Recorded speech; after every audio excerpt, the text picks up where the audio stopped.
Olha, esse mês é o mês de festa junina, né? Então, pra gente se divertir, brincar bastante, eu tô animada. Tô muito animada pra brincar. E vocês aí em casa?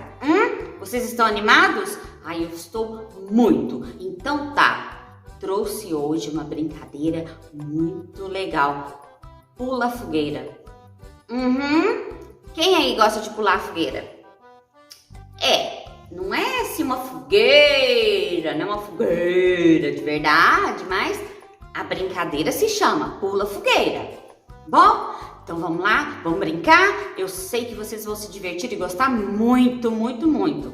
Então tá, a professora vai explicar direitinho, tá? Vamos? Pula fogueira. Chame toda a família e vamos brincar. Trace no chão 2 linhas para representar a fogueira.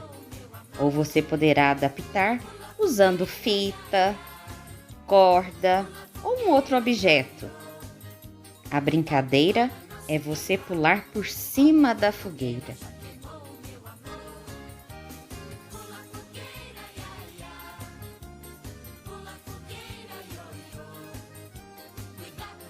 Em seguida, vamos aumentar o desafio, alargando a linha ou os objetos que representam a fogueira.